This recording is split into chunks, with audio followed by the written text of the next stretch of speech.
A very warm welcome to you all. Welcome to Designing Cities for All, the 2-year activity program of Pakhuis de Zwijger, in which we take a deep dive into designing products, places and systems for all. At every level, we can see certain communities being marginalized, being taken advantage of, and it's all part of the design. When you're neurodiverse, you're in a world that isn't designed for you. We're not the only species on the planet. The city needs to be also a city for the other species. And we need to do something because the old structures in which we worked don't work. Things won't change just if we just let things happen. Instead of saying, what can we do to mitigate the impacts? We need to start asking ourselves, what is causing that? Design is political, that we need to design processes, that we are all different, but there are things that unite us. These are the things that need to be on the table, that need to be recovered in order to redesign the society. Everything around us was once designed and can therefore be redesigned. How do we teach design in a way where students can be really critical of the systems of power that have informed and dominated design? Inclusion happens by design or not at all. I think it's always some kind of a co-creation process, and you have to make very little steps and then figure out together what works and what doesn't. It takes as much time to do something good as it takes time to do something bad. All design tells a story. But there's also a bit of a need to not just write ourselves into the past, but also kind of write ourselves into the future. I invite you so much to join my path of liberation, and I'm hopefully being welcomed by your path of liberation. We have to heal collectively. We have to help each other understand some of these constructs that actually divide us.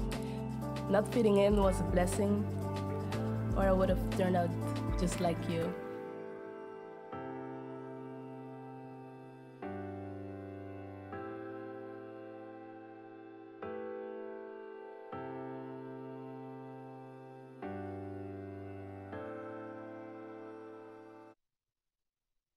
Hi everyone. You just watched a recap of the first 2 years of Designing Cities for All, a research and activity program that takes a deep dive into designing products and places and systems that indeed work for all. And in the coming 2 years, 2023 and 2024, DCFA Designing Cities for All is diving into the topic of regenerative design. Together with 6 DCFA fellows and many designers, storytellers, artists, scientists, other experts. My name is Lynn Zebeda, and I have the honor and the pleasure of moderating the conversations tonight and in this series. And tonight marks the 3rd episode already of our DCFA Fellowship on regenerative design with Singapore-based urbanist Sarah Ichioka. And this episode will be speaking about design for time and explore ways to rethink how we see time, the idea that we have around time, how we see progress, and how we perceive, how it makes a difference for how we design and inhabit places and systems around us. I think it's going to be a beautiful conversation with 2 speakers that are here with us in the studio. And since Sarah Ichioka, our DCFA fellow, is based in Singapore, and it's very late there right now, according to our clock, she can't join live. But she has recorded 2 really interesting interviews with international speakers for us in advance that we get to see and enjoy later. And of course, I'm here with all of you and everyone watching at home. I wish you have a great time tonight as well. A warm welcome to all of you. And I'd love to have your active participation in the conversation. So if you're here with me and the light is a bit brighter, you can just raise your hand in the conversation and I will include your question. If you're at home, we have a tool called Mentimeter that you can access through menti.com and the code 71744331 that you see on the screen. And you're super welcome to also send your questions in and we will incorporate them in the conversation. Next to speaking, about these ideas, we also have an exercise that we would love to do with you later on in the program. So saying that so you can get prepared to really be an active participant in this conversation as well. Are we ready? Yeah? Everybody? Yes, great, fantastic. We're going to start with a message, a short message from Sarah herself, Sarah Ichioka. As I said, she's an urbanist. She is the co-author of this beautiful book, Flourish, on some really fundamental principles of regenerative design. She's the founder of Desire Lines, her agency, and she will introduce us to today's theme.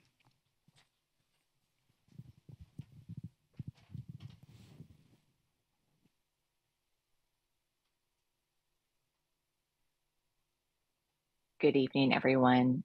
Thank you for joining us for this session. I'm recording this video from Singapore at the last possible moment that I can reasonably send it to the production team in Amsterdam in order for them to incorporate it into tonight's program. And I'm sharing this with you, not because I feel particularly guilty about it. After all, I can tell myself I've had a really busy week full of client meetings and social gatherings, but rather to point out that many of us, maybe most of us, can adopt a rushed, just-in-time approach to so much of our lives and work, even when it comes to matters that we think of as high priority. We rush to do almost everything last minute. Even, it seems, when we face situations as dire as our planetary emergencies of climate destabilization and species extinction. I say this judging from the net achievements of most political and business leaders so far, or closer to the traditional fields of design, thinking of architecture practices or fashion houses or furniture manufacturers. We're falling short, even though we're constantly in a hurry, or perhaps because we are always constantly in a hurry. Why do we approach time in this strained and commodified way, even when it's clear that it does not produce ideal outcomes? It seems likely that the way we, and here as in previous episodes of this program, I'm adopting a we that refers to those of us working in industrialized capitalist societies. It seems likely that the way we think about time needs to transform before our behavior can change. For example, just one of many, in the Anglophone world, it is received wisdom, taken as truth, to say that time is money.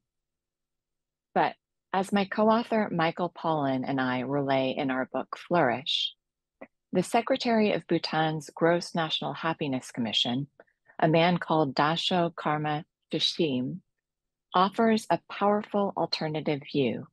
No, Shishim said, time isn't money. Time is life. The decommodification of time and the reconnection with the rhythms of our natural world is a fundamental aspect of the desired shift towards regenerative design and development that we're addressing in this Designing Cities for All Fellowship cycle. Fortunately, this shift needn't remain an abstract idea.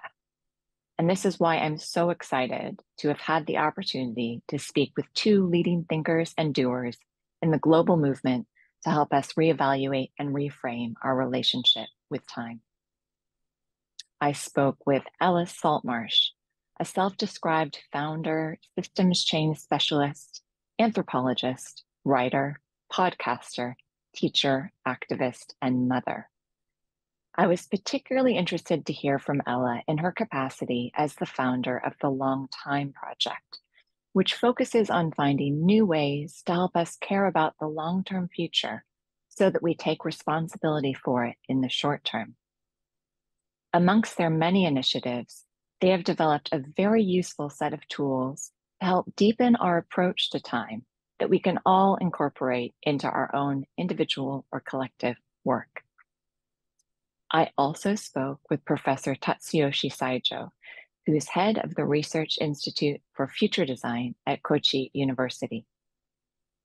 Future design is a model of participatory decision-making that was developed to enable residents to discuss and set long-term plans for their towns and cities. In these future design meetings, two different perspectives are adopted. One reflects the needs and concerns of current residents, while another projects those of same-age residents, but several decades into the future. To enhance this imaginative leap, participants of this experiential simulation representing the future don ceremonial robes that symbolize a different reality. I hope you enjoy our conversations, and I look forward to hearing what new ideas and questions emerge from the discussions at PACOS during the live cast. Yeah, thank you so much, Sarah. It's nice to kind of have this exchange over time and place again, asynchronously. I'm sitting here with Jessica Wawu, very happy to be sitting here with you. Jessica is the founder of the Tribal Wisdom Foundation. She's a mother of 2 teenagers and an avid nature farmer. And I'm curious, Jessica, just your first reaction to that key point that Sarah was making. Time is not money. Time is life. How do you feel when you hear that? Thank you. Thank you for having me, Lynn. Of course. When I heard that, I immediately thought of time is money, thinking money is a currency. And so if time is life, then we can also translate that as a currency. And how valuable is that to us as opposed to perhaps money? Or how can we compare that as value? Yeah. Those were the thoughts that came up. How do you yourself engage with time? Just as a very initial curious question. Yeah, well, from mixed parents, part German, part Curaçaoan, I'd say it's always been interesting because it's kind of reversed in our family, whereas my father is very punctual, and he's the one from Curaçao, and my mother from Germany is not very punctual. And so the concept of time in terms of linear time was always a theme for us and a point of discussion. Interesting. And so lately I've been looking much more into the concept of cyclical time and time, being, or our lives being in a cycle. And if you look at the natural cycles, what can we learn from that? Yeah, exactly. Also with respect. Before we dive deeper into that, because that really intrigues me, I want to understand a little bit more about the Tribal Wisdom Foundation that you founded. Can you tell us a little bit about this as a platform and also how it relates to the idea of time, maybe? Yeah, the Tribal Wisdom Foundation, it started as a platform. And in the... Is this one of your girls? Yes, this is Eva a while back. And it's evolved in the last 7 years, actually, to first the idea of containing knowledge, to be able to share it, obviously, for it to become more accessible. And over the years, I've realized just by listening, really, and validating what is it that needs to happen, is that it's much more about passing on traditions, practices, stories in real time. And these traditions, stories, practices come from different wisdom traditions all around the world? Or? Yes. I mean, obviously, you meet people who are amazing storytellers and who are generously sharing the knowledge, traditional knowledge that they've been passed on from other generations. And many of us here might not have these grandparents, aunts and uncles who involve them in the teachings that they've received and to pass that on. So we're very lucky to have these people roam the world and exist who still spend a lot of time in sharing that knowledge and that wisdom. How did you get to meet those people? Yeah, wisdom keepers. I searched them. I was fascinated with the idea that there is so much that we can learn from past generations,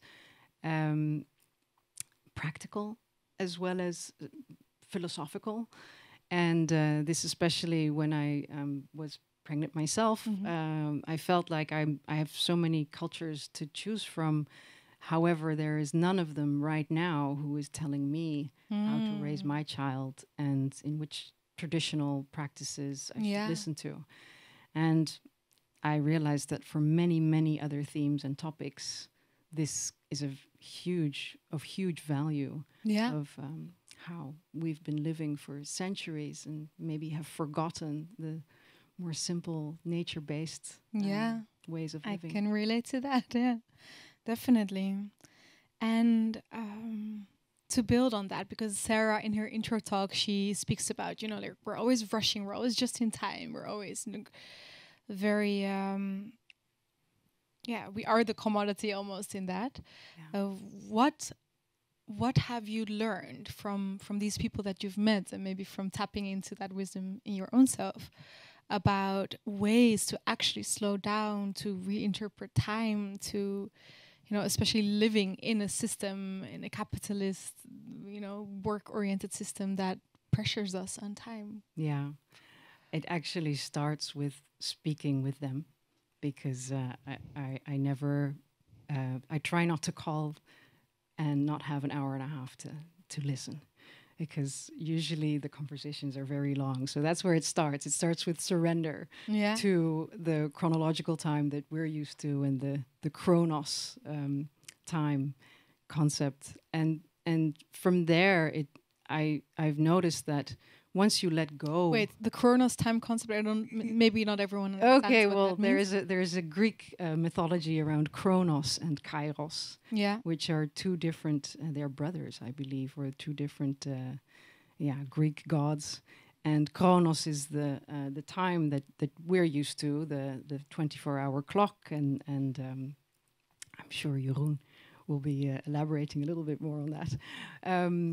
And Kairos is the god who sees time as an experience, as a moment, and it can't be quantified in that sense, but it can be felt. Yeah. You can be in there and not sense time in the same way that our linear time is. Yeah. Okay, so once you let go of our chronos routine and get into conversations with these wisdom keepers, what have they told you about slowing down? Yes. Well, there's two things I'd really like to mention. One is recently I met with a Dutch elder, actually. His name is Jaap Voigt, and he wrote a beautiful book called Living and Working in the Cycles of the Season. And he explained that when we look at the cycle of breath, inhaling, exhaling, there's actually a third component to that. So inhaling is expansion, exhaling is contraction, and then there is stillness. And in that stillness, we heal. And in inhaling, we obviously gain and we gather and we grow. And in our society now, it seems like we're growing and growing and growing and inhaling and inhaling. Inhale, And then the exhale might come really quickly. So there is no time to really process. Yeah. Because that is what contraction is about. It's about retrieving, processing, regenerating. Yeah. And then stillness as a healing phase. Yeah, in that's the a really cycles. beautiful metaphor and truth as well. Yeah. Well, and then as I spoke to some of the grandmothers and grandfathers, I actually received a quote, if I may. Of course, from a Hopi elder. Hopi is a Native American community, right? Yeah. Yes, yes. They're very spiritual, and they're very, as most of them are, big on storytelling. And so Satya is, her given name is Wisdom Singer. And she sent to me, she said, according to the Hopi, we live in the time of the transition from the fourth to the fifth world. The fourth world is called world complete. Complete because we have everything in-house to make the right choices. The invitation and the hope is whether we will do that in this day and age and whether we will remember how to do it. The Hopi have being in right relationship with all living things as an important principle. We can help each other during this time to remember what it takes to create a future for all of us. She writes, tribal wisdom is also one of the many initiatives in this regard. Knowledge of the indigenous tribes has been preserved and passed on, and also to us here in the West. And one of the activities that the Hopi teachings community does is dreaming of the fifth world to come. Time is something special. In the now, all time seems to be connected, and dreaming in the now of how we all want and can live together was and is the dream of many elders around the world. Beautiful. Thank you, Jessica, for sharing that. It feels like you really embody a lot of the wisdom that you share and had shared with you. It's really beautiful to speak to you. And we're not done yet. We will have more conversation with Jessica and our other guests. But for now, I would love to introduce the interview that Sarah, our fellow, did with Ella Saltmarshy. She's the co-founder of the Long Time Project. And in their interview, they speak about the power of storytelling. So kind of building on what you were just saying, to reframe our reality and our perception of time. Ella Saltmarsh, welcome to Designing Cities for All. Where are you joining us from today, and how are you feeling? I'm calling in from Devon in the southwest of England. It is a very kind of misty, murky day down here. I am feeling, I've just been ill for a month and I'm suddenly coming out of it. So I feel like the fog is clearing. So I'm, feeling very happy to be here with a clear head. Excellent. Let's just get right into it. So the Long Time Project, which you co-founded with Beatrice Pembroke, aims to galvanize public imagination and collective action to, quote, help us all be good ancestors. And I'd like to take the time to discuss the two parts of this together in turn. So first, let's talk about the galvanizing public imagination. As I understand it, much of your work is concerned with the language of systems change, how we tell stories, how we frame the issues we're dealing with, and the images we use to express the future we're imagining. Could you please share with our audience, Ella, what you see as some of the key principles behind transformative storytelling? Yeah, well, I guess the first thing to say is to highlight how foundational story is. I think for a long time in the worlds of policy and design and technology, story was thought of as this kind of fluffy afterthought, like you do the real work and then you tell some nice stories about it. Whereas in fact, like story is this ancient technology. It is an incredibly potent technology. Narrative is the kind of operating system from which all of our policy, technology, law, culture comes from. And so I think one of the first things that is important in this work is to understand what we're talking about when we're talking about story. We are talking about the profound narratives that guide our collective trajectory, and that is a technology. And the reason that it's so important is because as humans, we are incredibly messy, irrational beings. You know, the truth won't set us free necessarily. We often don't even act in our own self-interest.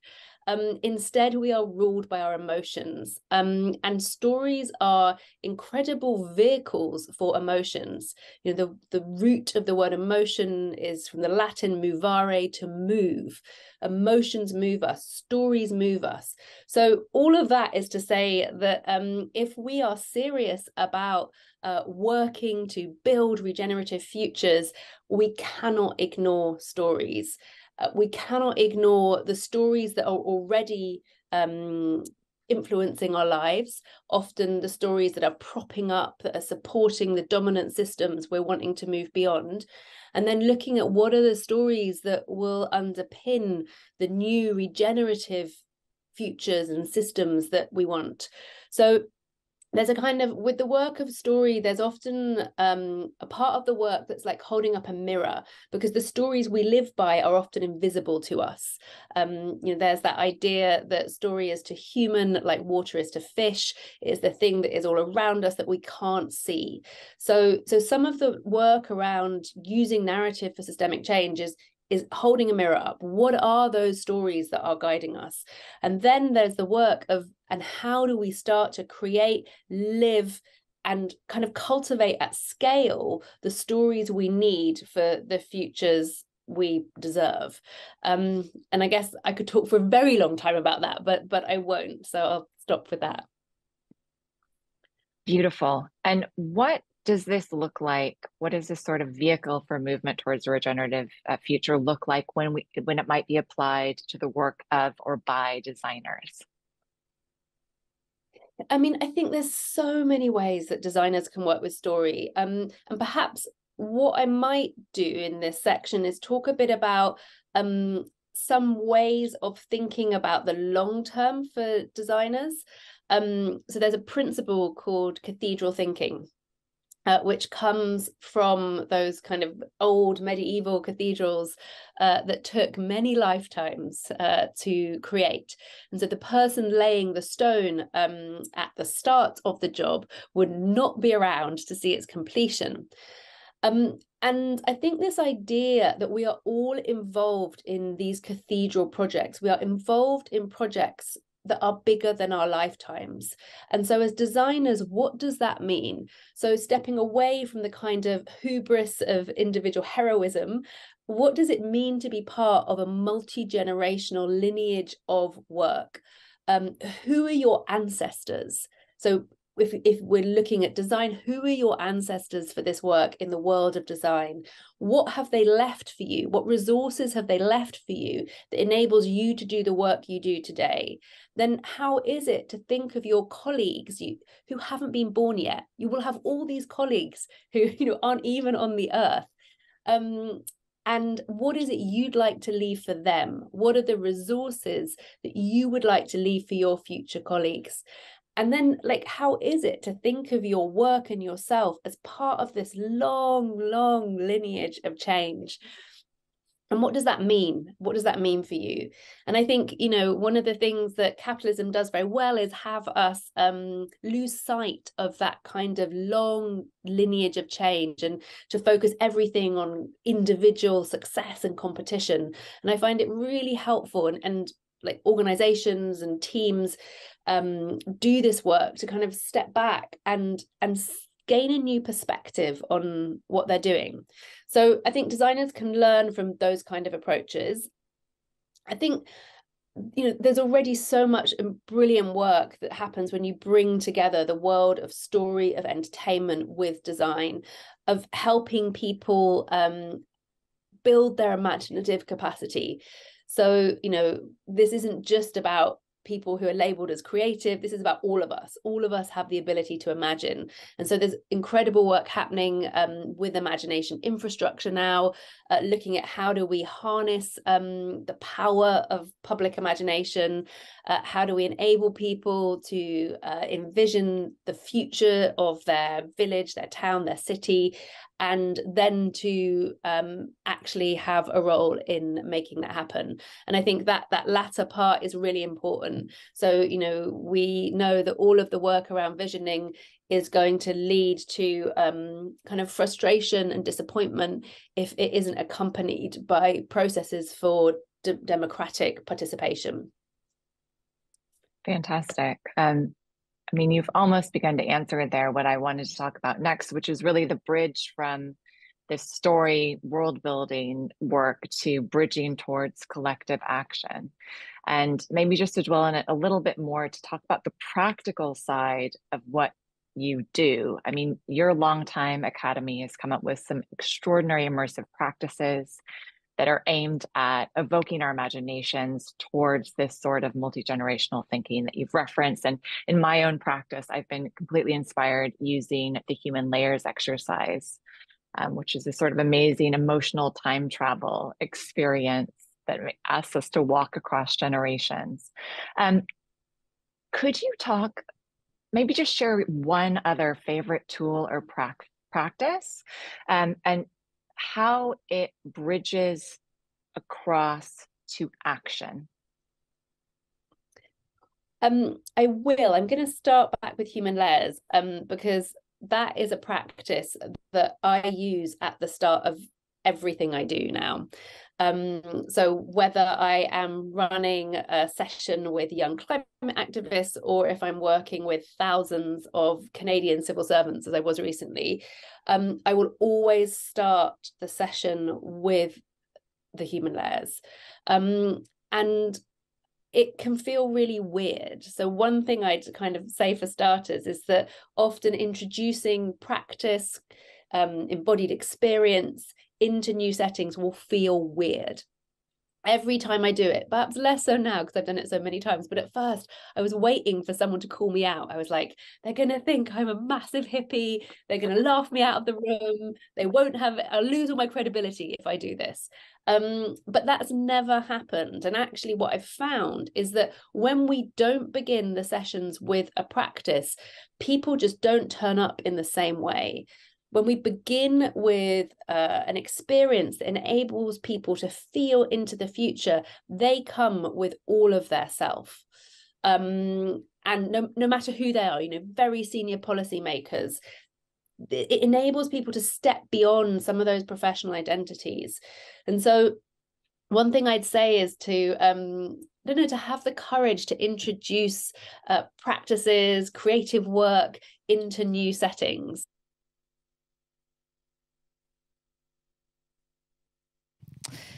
Thank you so much, Sarah and Ella, for this and this weird feeling exercise that you just mentioned. We're going to do it together right now. And it's indeed called the Human Layers Meditation. And it's a practice that helps us connect across generations. So what we would love to do is invite you to find a space somewhere, like your own little space in the room, to the sides, like where you have a little bit of space around you. So yeah, please stand up and find a little part of the room that you like for yourself, except in the middle pathway, where you can move around a little bit around you.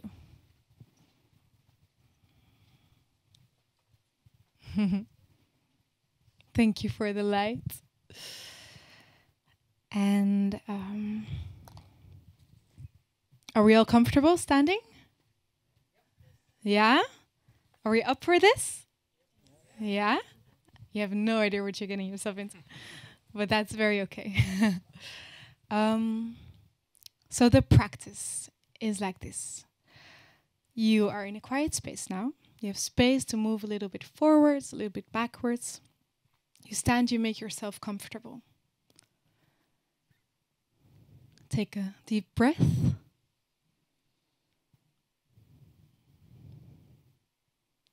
And really arrive where you are. Those who are here and those who are watching at home, of course, also welcome to join and arrive where you are. Relax your shoulders. Let go of any tension that you feel in your body. You keep breathing and you feel your breath moving in and out.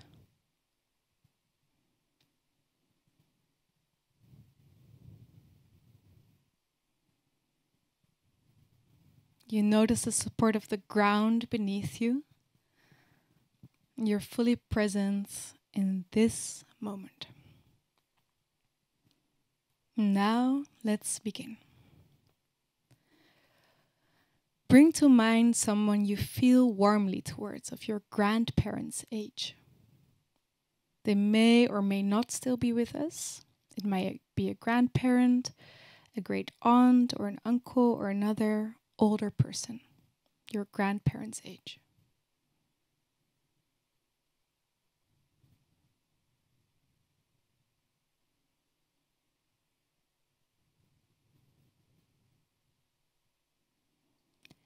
Now, when you have that person in mind, think of one of their qualities that evokes warmth in you.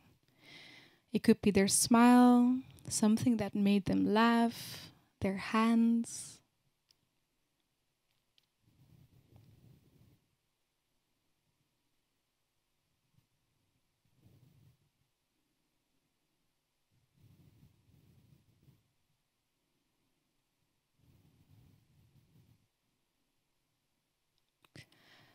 Now take one step backwards. And as you're stepping backwards, you're stepping back in time. Now imagine the same person at the age of 40. How was that quality that evokes warmth for you present in them then? Take a moment to connect with them in the past.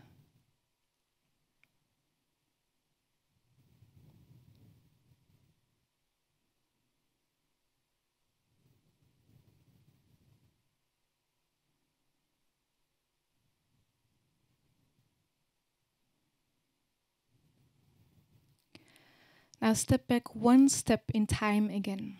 And this time, when you step back one step, imagine you're at that person's 9th birthday. How was that quality that evokes warmth in you present in them back then? What do they look like at 9 years old? What are they eating at this 9th birthday party?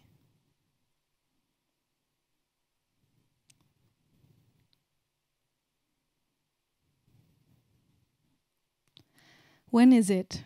Could be in the 1920s or 30s, maybe a bit earlier or later.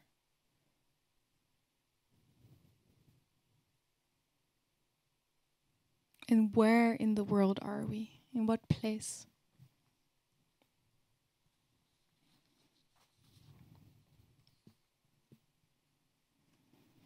Imagine yourself at that birthday party, walking over to the window, and for a moment, turning your back to the party. What do you see outside of the window? What's the world like back then? How are people getting around? How are they communicating with each other?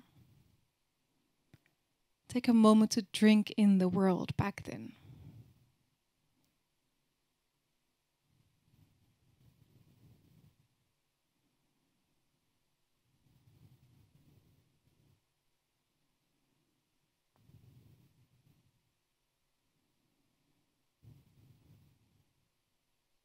Now, come back into the 9th birthday party of this person that you care about. And then you take your leave. You step forwards again, one step, through generations. You step forwards another step. And now you're back in the present day. Take a moment. Breathe.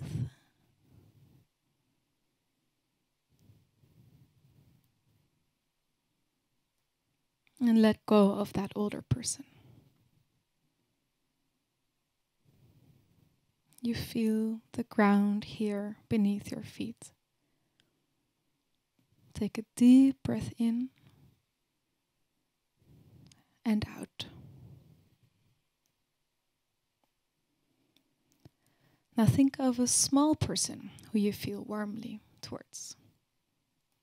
It could be a child or a grandchild, a niece or nephew, or the offspring of friends.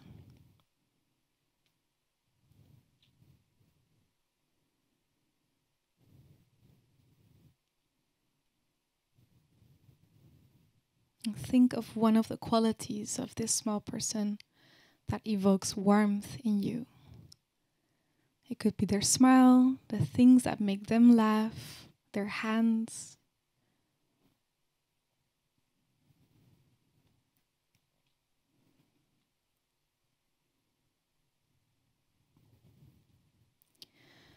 Now step forwards, one step.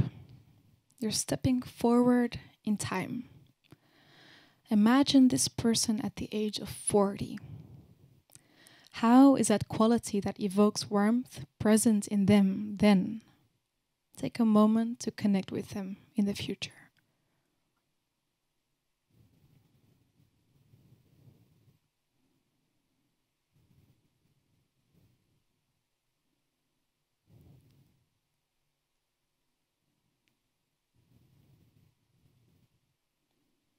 Now step forwards another step, moving through time again.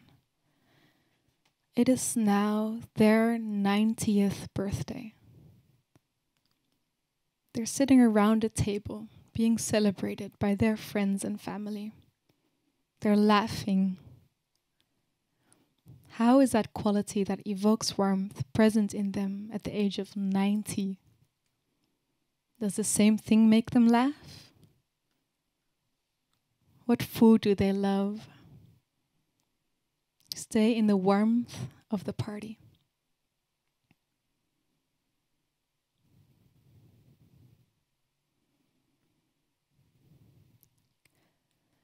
When is this party happening? It's probably around the end of the century, say 2095, or the start of the next one, the year 2105. Maybe a bit earlier, maybe a bit later. Imagine yourself walking over to the window. For a moment, you turn your back on the party. What do you see outside of the window? What's the world like?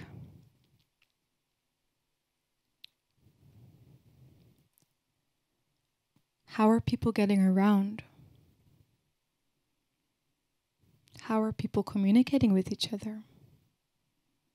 What is the world like in the future?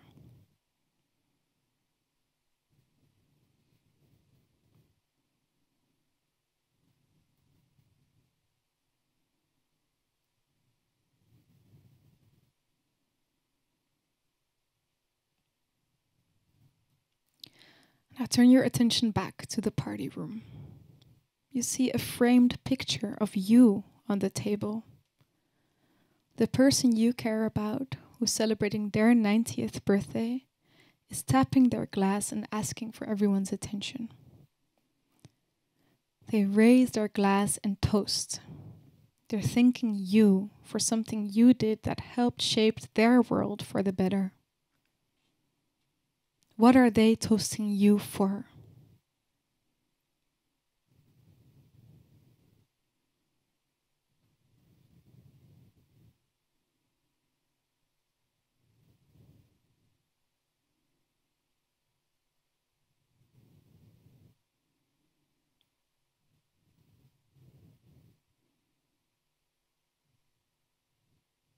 You stay in that moment, taking a few deep breaths to connect to your legacy.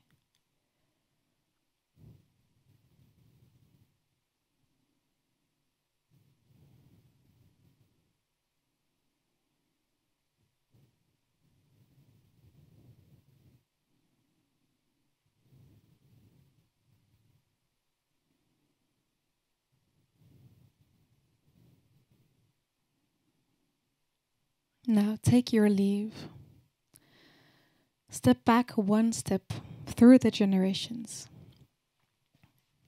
And step backwards again, arriving back in the present.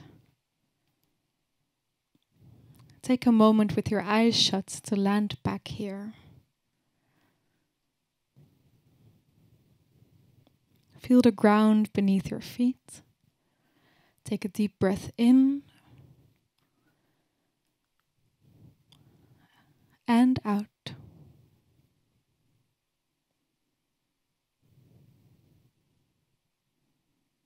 And when you're ready, slowly open your eyes.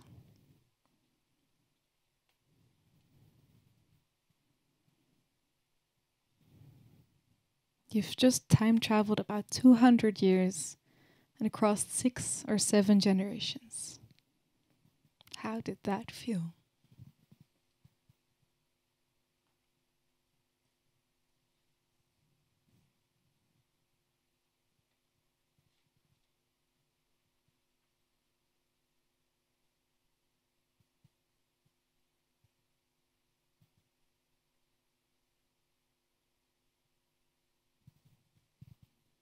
Welcome back.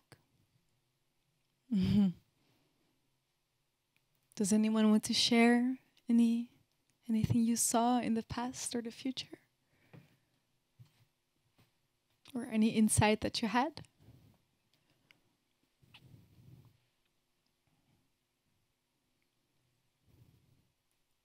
How was it for you to do? Hey, how are you doing? Hey, what's your name again? Jeremy, yeah, just Jeremy. What do you want to share, Jeremy? So I thought about my son's grandfather and my son, and I was surprised at how much of a little shit his grandfather was when he was young, and it's a miracle how well behaved my son is in contrast, and it was a moving experience. Right? To think about him at the end of his days when I'll be dead and gone, right? Thank you for sharing. Yeah, making it personal. Thank you, Jeremy. Anyone else who would like to share an insight or something they saw out of the window or something around your own legacy? Yeah. Oh, yeah, there's a mic. Thank you. Is it on? Yeah, it's on. Yeah. Okay, so when I was thinking about the future, I thought about a child who I've known since she was born.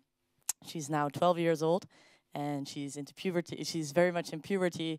She's becoming very rebellious now, but there's one thing which we've always done since she was a little child, and that was baking pancakes together. And then when I imagined her at her 90th birthday, she had this cake made of pancakes there. And that made me think of some small things can really go a long way. And I think that will always be a very weird but funny connection between us, and that's pancakes. Power of tradition. Yeah, Thank you for sharing. Really, really nice. Maybe one last person? If anyone would like to share? Yeah. Do you want to come with the mic? Yeah, great.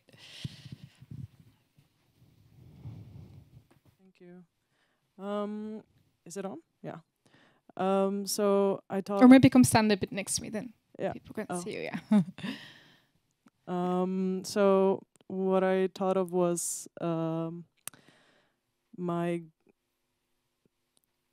great aunt, and thinking of her past and her childhood, growing up on a rural island, how different their world was, and to how much they had to get used to with the rapid changes that have ensued in their lifetime still. That was one thing that struck me. And the other thing was, when I was imagining the future, I was having a really hard time, actually, first to just imagine. And that was quite funny to me because I think about this concept of imagining a better future really often. But then thinking of the fact that, oh, actually, I didn't do the thing I'm talking about. At least not to a well enough degree that it's salient in my mind. And the other thing was that I was really having a little struggle mentally to not have a dystopian future in front of me. So yeah, kind of trying to shift that into some type of romantic green tech future. So yeah, that was interesting. An interesting thing to experience. Yeah. Fast changing past and future. Yeah. Thank you so much, everyone, for sharing and for participating in this experience. It was a first for us as well. So please have your seat.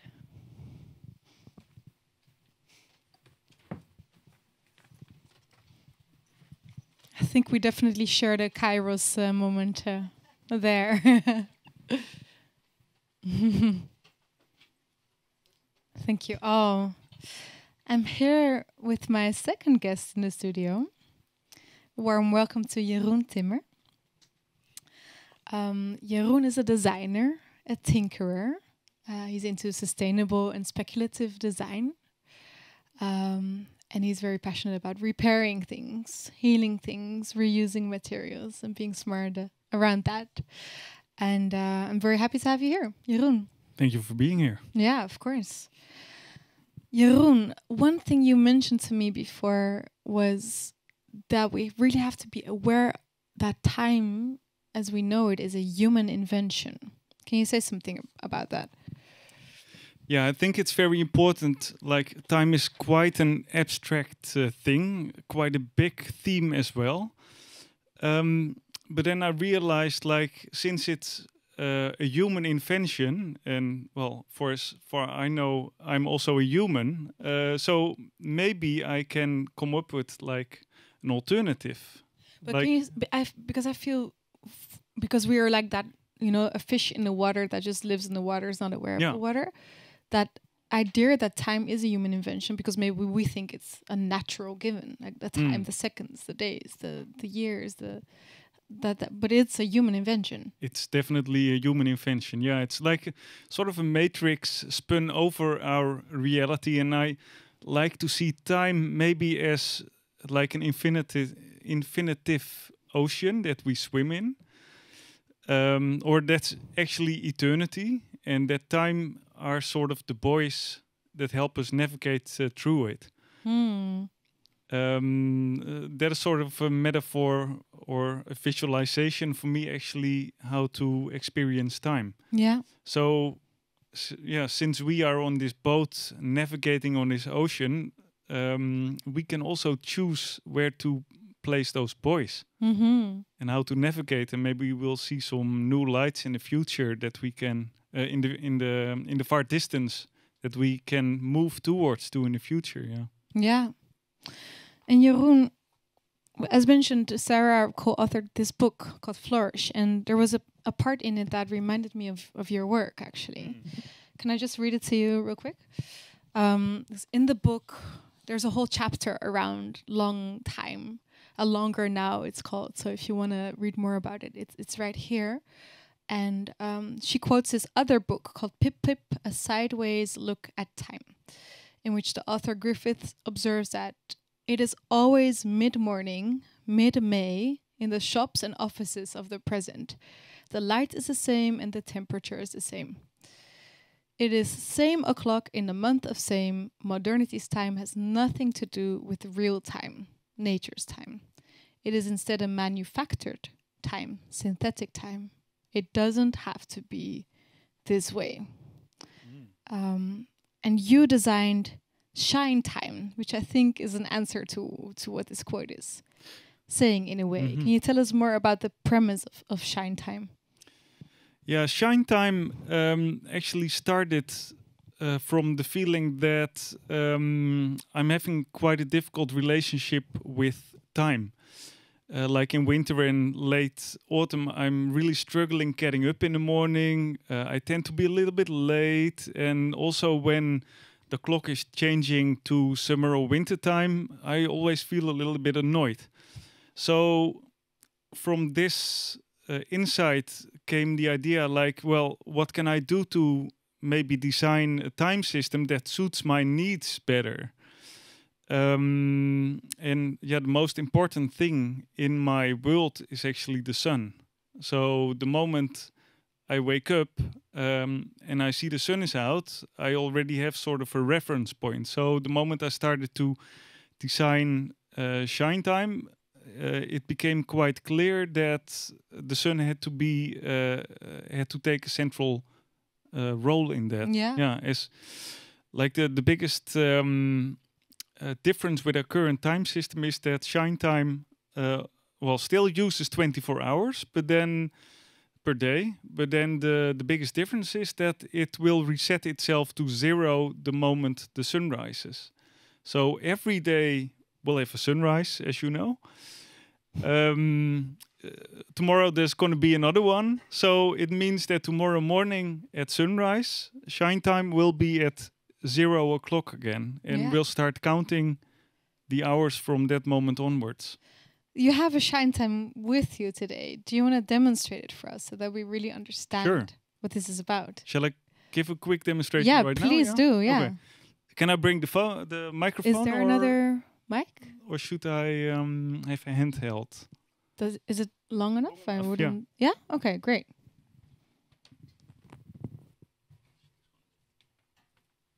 Yeah, perfect.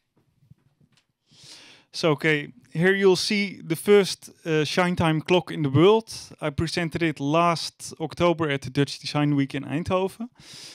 And basically, what you'll see, like the top ring, it's 24 hours. The illuminated part is the amount of daylight we have today, which is about 10 hours and 30 minutes.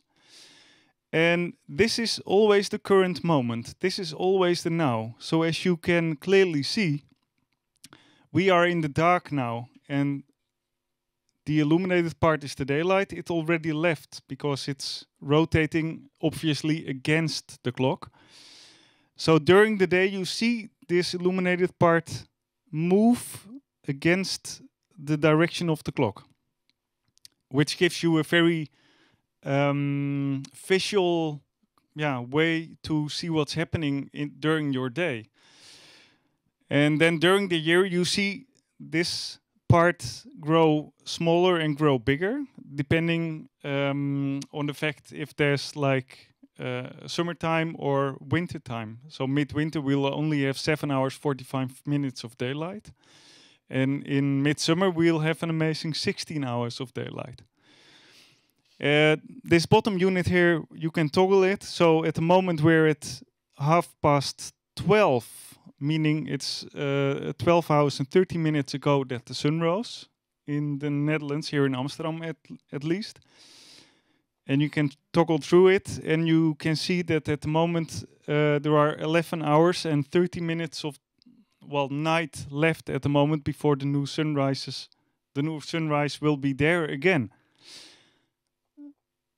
And I started off thinking to actually create an app or something like that. But in the end, I decided to create a tangible object using 3D printing and also some Arduino microprocessing to create a tangible object that you can really relate to in your day-to-day life.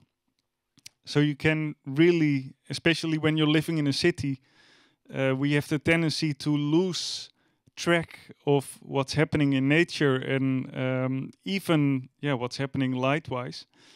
Well, and by placing this into your office or into your interior at home, you have direct connection to what's happening with the light and how much light you have every day. Yeah. Great. Thank you. Can we clap for this thing? Thank you for that. Yeah. And please turn me back, Jeroen, because I would love to ask you. I know you've been using the Shine Time in your daily life. That's correct. For a while. Yeah. I'm really curious, like how it changes your daily life if you have a Shine Time in your days rather than the traditional clock that we have in our house. Yeah. Well, the first thing that happens is, obviously you become very aware of how much sunlight you have every day and how less you have during winter time. Like, it's quite crazy that we have like 7 hours 45 minutes of sunlight midwinter and another 16 hours of darkness. Yeah. So it really encourages me to go out. I have, this one in my studio at the moment, and I see it counting down the amount of hours you have per day. So because I'm now so aware of this, and I see like that I have, say, 30 minutes of daylight left, I run out. Yeah. To go home, and otherwise I would just have continued working, because I'm not aware of like when the sun is setting, and then you have to bike home in the dark, which I find quite horrible. Yeah. Yeah. Yeah. And does it make a difference for your days that the shine time starts at sunrise? Well, my challenge for this year is to, well, keep on continuing to waking up at sunrise, because the shine time will continue to be on 00 hours the moment the sun rises. It also gives me the insight that we have such a strong connotation to certain hours on the, well, old-fashioned clock, what I call it. Like if it's like 6 o'clock in the morning and you feel awake and you feel happy, and then you check your alarm clock and you're like, well, I was supposed to sleep till 8 today. So, well, you're going to continue sleeping, and then you sort of wake up 2 hours later and you feel crap. Yeah. So your body was telling you like, well, I have to wake up, I'm awake, I'm ready to go, rise and shine. And then you ignore that, and your rational mind will keep you, well, sort of asleep or in bed. And suddenly, yeah, you wake up and you feel not that well. So my challenge is to continue waking up at sunrise, regardless what kind of hour it is in the old time system. Yeah, that makes me realize that the shine time, like, or a device like this, not only connects you to the natural cycles, but also your bodily rhythm, maybe more. And that's very good. That's a very good point, because I dare to state that we're in a permanent state of a slight jet lag, because our minds, our rational minds, are operating on, well, clock time, which is very rigid and very inflexible, while our bodies are responding to light and natural processes. Yeah. And there's a discrepancy between those two, which, well, sort of keeps us out of tune on a certain level. Yeah, yeah. Very interesting. Yeah. Thank you for now, Jeroen, for this introduction. My pleasure. Yeah. And please stay. We're going to listen to the second interview that Sarah did for us. It's an interview between Sarah Ichioka and the head of future design research at Kochi University of Technology, Professor Tatsuyoshi Saijo. And they talk about how to use futurability to design cities.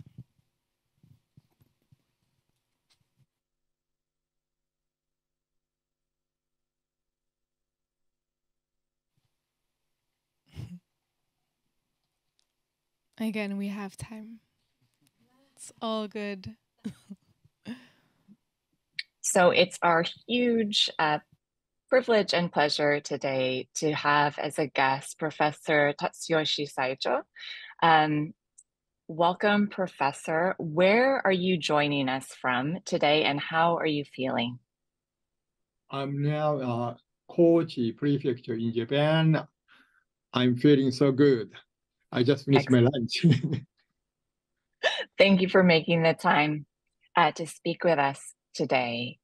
Professor, you have often spoken about the concept of future ability. Could you please tell us more about what you mean by this concept, and how is future ability relevant to design actions that we can take today? Sure. Future ability emergency once you are parents.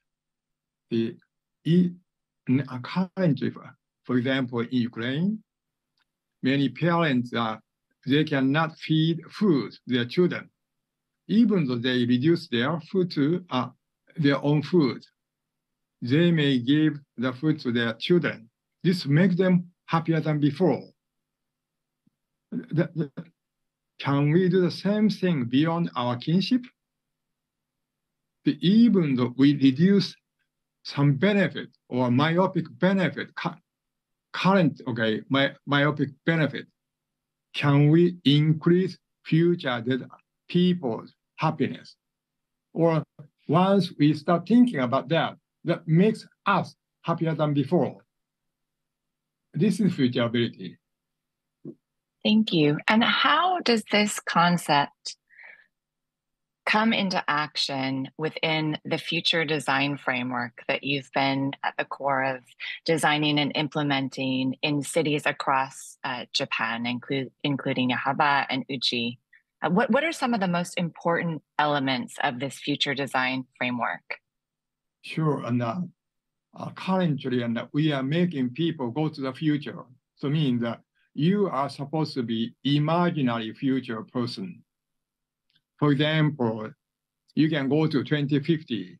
Of course, we don't have any time machine, but imagine, for example, wearing a kind of the yellow jacket, happy or something, and wow, without changing your age, you can go to 2050.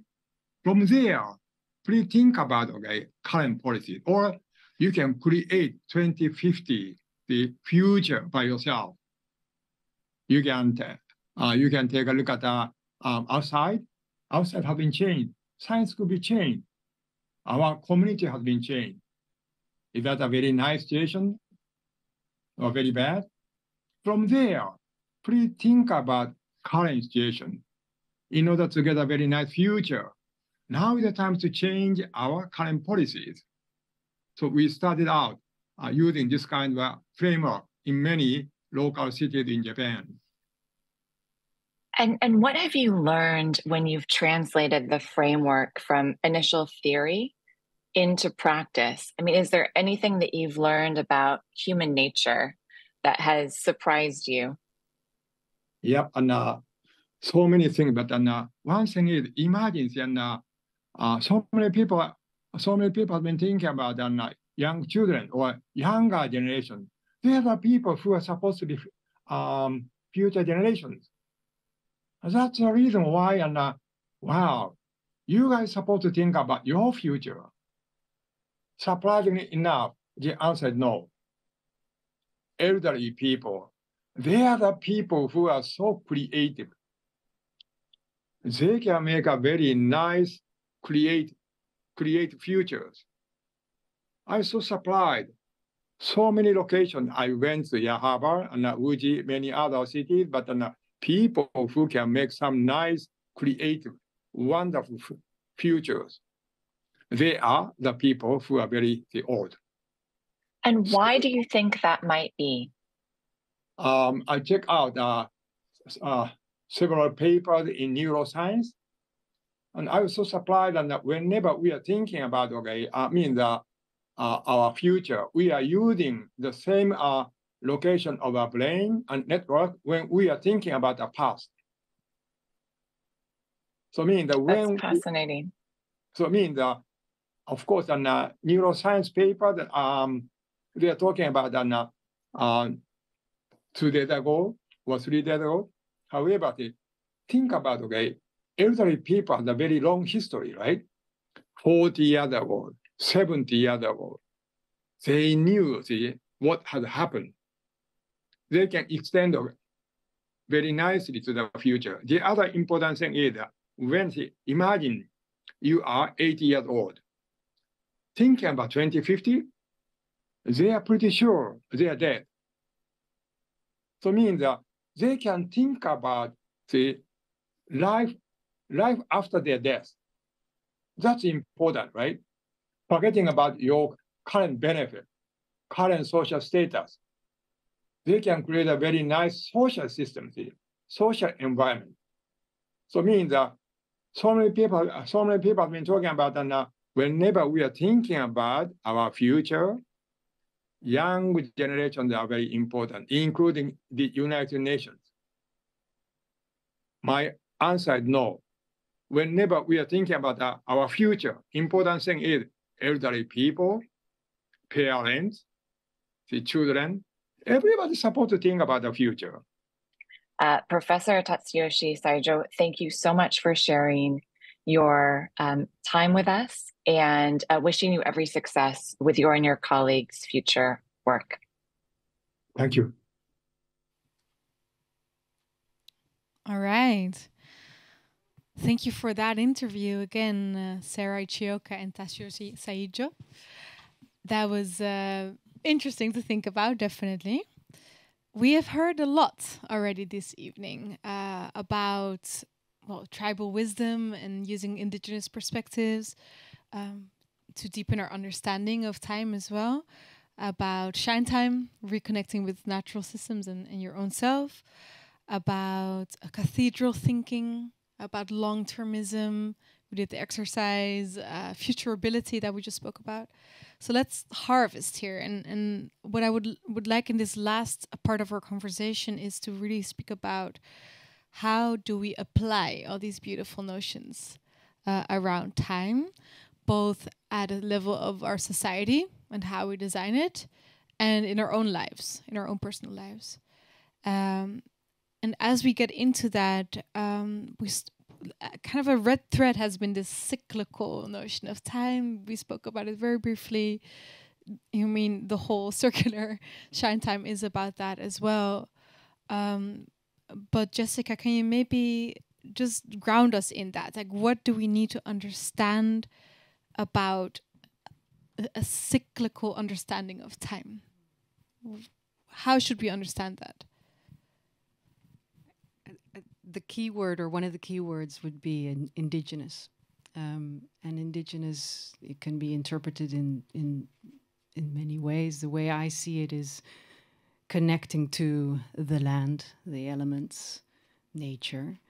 And so in that reconnection, the cyclical nature of time, of natural time, of living time, comes with it. People who live in the forests, they wake up because of the change in birdsong, or the world wakes up. People who live with the sun, people who follow the cycles of the moon, it's all there. Yeah, that's what I would say is a good starting point. It's all there, and you can reconnect to it, because that's what we're designed to do, probably. Exactly. And it's all there, and it all comes back. That's why it's cyclical, right? It's always like every morning there is birdsong, every 28 days a moon changes. And we seem to focus on the day start, or the beginning, and this again is maybe that expansion, but we can also acknowledge that death will come, and in closure there is beauty too, and so taking all of that in, I believe, is so the full cycle exactly of life. Thank you for that.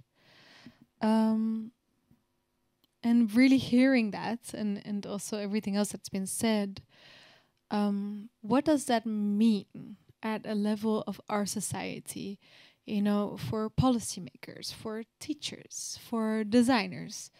How do we then redesign? And maybe we can give some examples. How do we redesign our society to honor the cyclical nature of time, or to honor the longer notion of time that we've been speaking about as well? That's a great question. I think this linear way of thinking is also very much connected to our culture, and if you grow up thinking this way, it's quite hard to unlearn, I'm afraid. But then another answer would be start using shine time. It's already here now. It's right there. It's hands-on, yeah. Nice plug, Yoon. Yeah, exactly. But I mean, you're right in saying it's hard to unlearn as an individual, but also as a society. We're kind of, if you think about like 4-year election cycles, quarterly numbers in companies, there's reasons why, and there's an interest in keeping timelines short and linear as well, right? Like how And there's in the cultural factor where we are just like those fish again. Like we don't see even that we're living in a certain narrative, a certain story that we tell each other about how time works. We just assume it's the truth. So how do we overcome some of those elements that keep us stuck in? Can I give a quick please, reaction? Yeah, both of you. Yeah. Well, one thing that immediately came to mind, there can be small circles and big circles. And then the small circles can be like, okay, it's going to be a new day. Sunrise will be there again within 24 hours. But then the bigger circle might be something that you can elaborate on. Like 7 generation thinking. Yeah, what did you just want to say? Yeah. And this is where short-termism, and I think the long time project that Ella introduced is she's really onto something. Incorporates this 7 generation thinking, not only ahead but also tracing back to our ancestry, and that longevity gives us a whole different perspective. Yeah. In decision making, in where we are, our place in the world, our role on this earth today. Yeah. Can we think of any example from whichever time or moment in the past or the future, or any society in the world that actually has this down, that has indeed a more long-term perspective incorporated in their way of doing things? Do we have any examples, and how do people actually do it? Well, a modern day example is actually China. China's political strategy goes beyond generations. Yeah. As scary as that might be for some people. Yeah. And indigenous peoples, obviously, they still live with this notion of what happened centuries ago is still part of their kin, to use a word our Japanese professor used. Yeah. Yeah.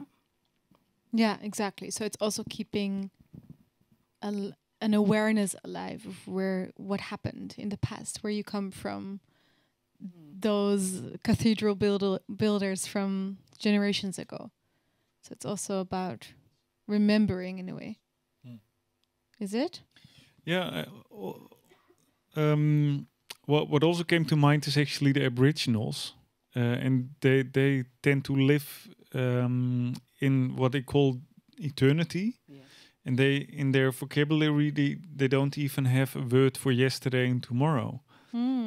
So they always live in this present, big present moment, actually. Interesting. Do you know anything about that, Jessica? I know enough to be dangerous. I mean, this also introduces the concept of dream time. And dream time in the Aboriginal culture is, I would say, very elaborate. And what does it mean, dream time? I really would like to pass it on to people who can explain it, because it involves art as well as ritual, symbols, storytelling. There's a whole range that comes with it, and I wouldn't do justice. Another dimension of time. Yes. Homework for us. Yes. Look up dream time. Yeah. And what it means, but also this idea of always being in a long present, actually. Eternal present. Eternal present. Yeah. Eternal kairos, maybe. Yeah. But what does that mean for how you live if I have no idea of or concept of yesterday or tomorrow? What does that mean for how I live my life? Can our minds deal with that? Or is it our mind, or our rational mind maybe, that needs something to hold on to? Well, not if you grow up in an original culture. Apparently, no. Yeah. Well, even so, I do believe it's a matter of balance, and we have both to deal with, especially in the lives that we live. Yeah, exactly. We also live in a society that asks us to think about tomorrow in a way. Yeah. But then to elaborate a little bit more on this, like in our personal daily lives, what could we redesign apart from getting a shine time in our house. Sorry? Live in the woods. Live in the woods. That's what, or in a wild garden. But indeed, like also in an environment or a rushed work environment, maybe that asks us to be on the clock and be on time and be this and that. How do we redesign? Can you give some examples of how you can redesign things in your own life to around a changed notion of time, longer term, cyclical? Well, the first thing that comes to mind is start meditation, actually, because I see meditation as it's maybe a little bit off topic, maybe no, but then you have your conscious life, like during daytime when you're awake, and you have your sleep, and during sleep you'll have no notion of time. You synchronize with the clock time the moment you wake up and you check your phone or your alarm clock. If you don't, then for the whole day you're also in a sort of eternity. But then in meditation, it really depends on your experience in this meditation, how you experience time. Yeah. Sometimes when you're in a super easy, nice meditation, an hour is nothing. You're in the eternal present. Yeah, but a very quick one. On the other hand, if you're having a struggle and quite some pains and a lot of to deal with, this hour might feel like morning or a whole day. Yeah. Actually, yeah. Yeah, true. So I really think the answer to your question sort of is like we have to change our minds. Maybe the answer to your question is in our minds.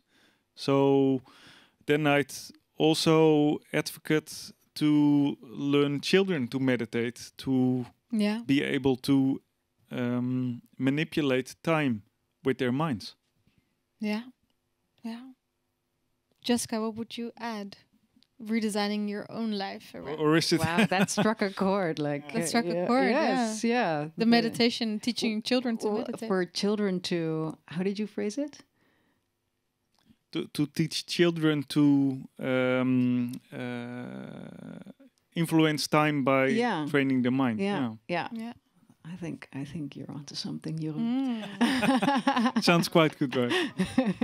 Well, the other thing that came to mind to mention is a sense of surrender. I think there's a lot of control that we try to exert in our days, and to relinquish some of that control might be one of the keys to re-sense time in a way. Yeah. Thank you for that. I would love to use our last moments here together to answer any questions that you may have for our speakers. I have some experience. I started to live 13 years ago in a yurt. Yeah. On a farm. Just a second. The mic is coming, although your voice is definitely clear for us here. For people watching at home, a mic is nice. Thank you. My name is Hans, and I'm living in a yurt for 13 years now. So I have this clock of him. I have it in my yurt home. As in a Mongolian tent. Yeah, Mongolian tent. Yeah. So the sun has come up through the roof, and you wake up at 5 o'clock in the summer, and then the day starts. Yeah. And it's really beautiful. Yeah. Big redesign of your life. Yeah, I redesigned it to living in a yurt, and the yurt is around house tent, so it's also cyclicality. Yeah. Cyclical. Cyclical. Yeah. So it's also cyclical. Yeah. And every day you walk out the door, and the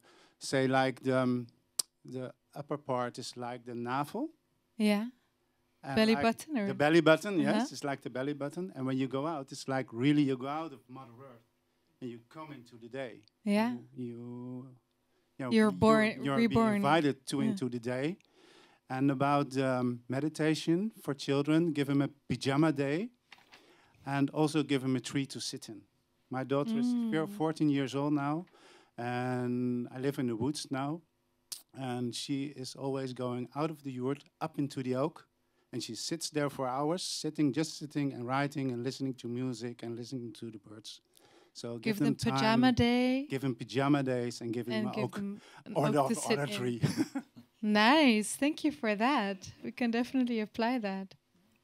Yeah, thank you, Hans. Any other questions or insights? Yeah, please.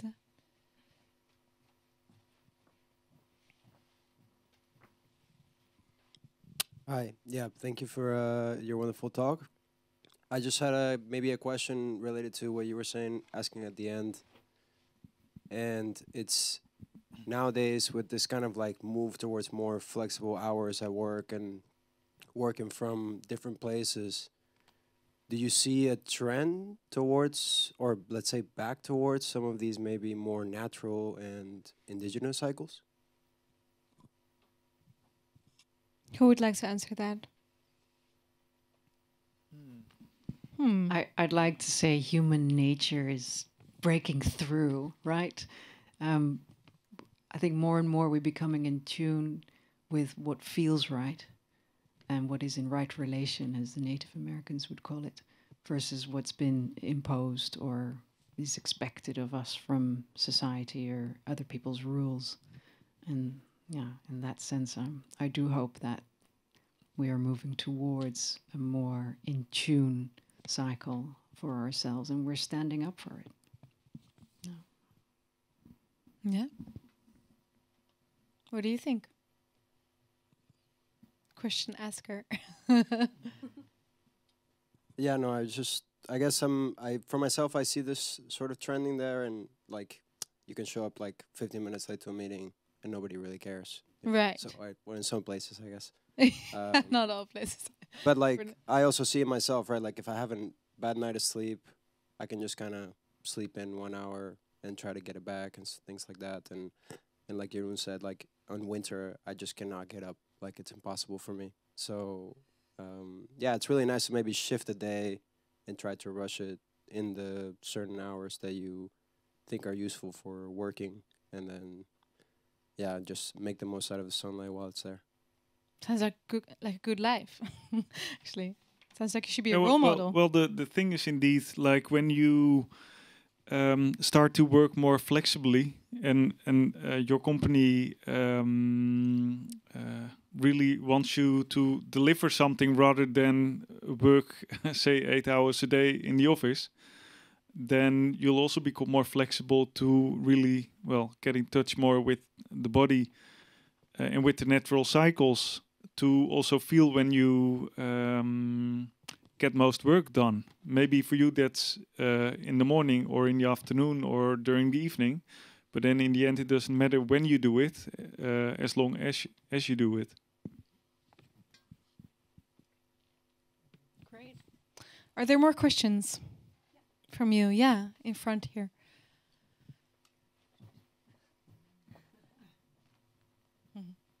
Thank you. Thank you. Hi, my name is Julia, and well, we discussed briefly on the individual level how to deal with time, and also on a municipality level in Japan. And I was wondering if any of you three have examples of companies and as a system they operate in, how they should apply this different concept of time that we are not really used to yet. So how organizations can apply it? Yeah, good question. Well, when designing Shine Time, I'm also like dreaming up a future of like what the world could look like. And then I'd also like to state like a good light is a human right. Also meaning that companies then should see the importance of light on the health of their employees.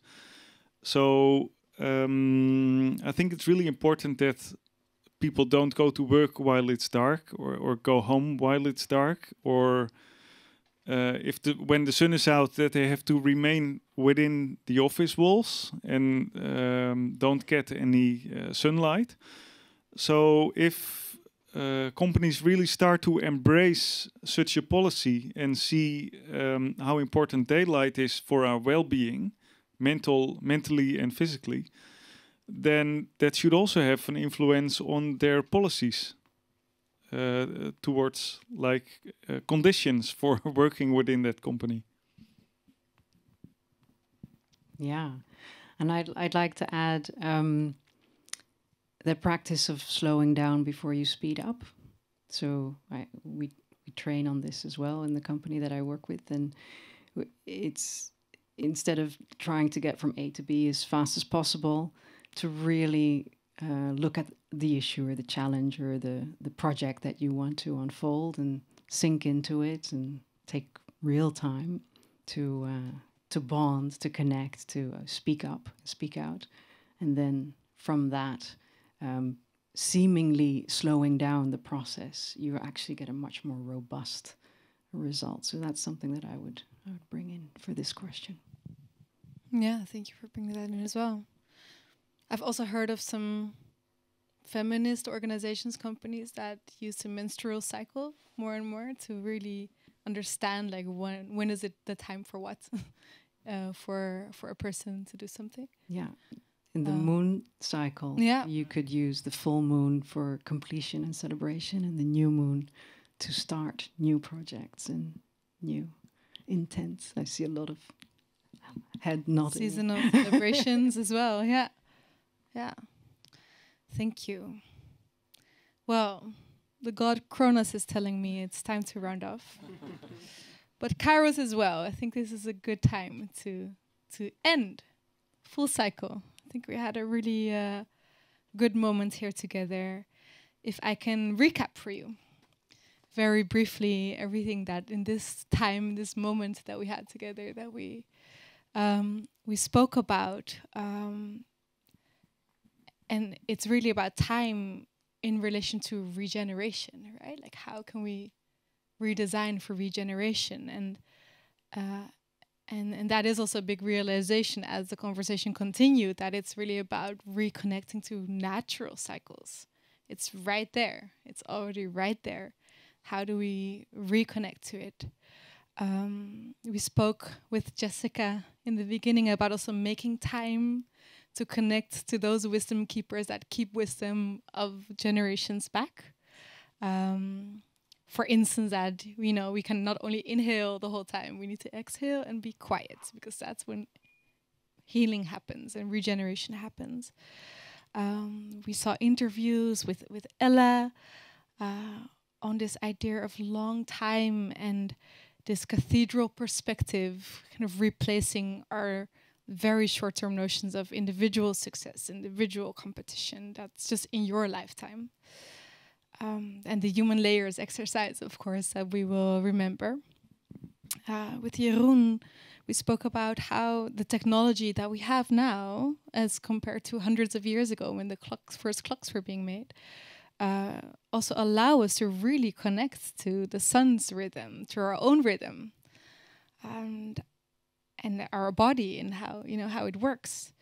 And I also really liked what you said about this idea of eternity as an ocean and our concept of time just as a way to navigate through it, kind of the markers that help us navigate through this ocean of eternity.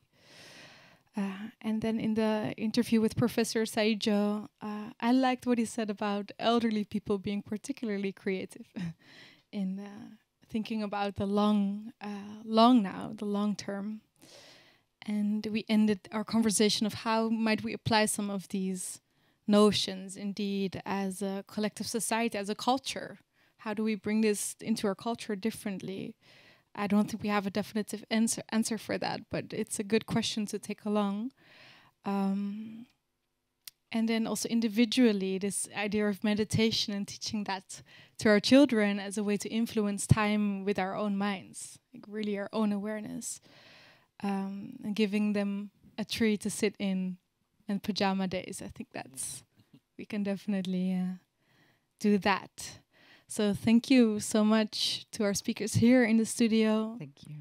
To you all for really being present here and participating, for our interviewees, for Sarah, of course, for bringing all of this together. I feel it was a moment to remember, for sure. And as I said, you can read more about this topic in the book Flourish. There's also a podcast episode about the long now. And in 2 weeks, we'll be back. Everything that I say that has to do with time feels weird now. What is a week? But in 2 weeks, we'll be back with the next episode of this fellowship on the 20th of March. What is March? Where we're going to learn about activism and regenerative design. Also next week there will be Femtopia, a festival to commemorate International Women's Day on the 8th of March with a lot of exciting workshops and speakers. If you like these conversations, you can consider becoming a friend of Pakhuis de Zwijger to keep these conversations accessible for everyone. You can support and think along about the programming. And for now, I want to say thank you again for being here, for watching if you watched from home. And for more information about the Designing Cities for All program, you can watch back episodes. You can go to dezwijger.nl/DCFA. Have a great evening.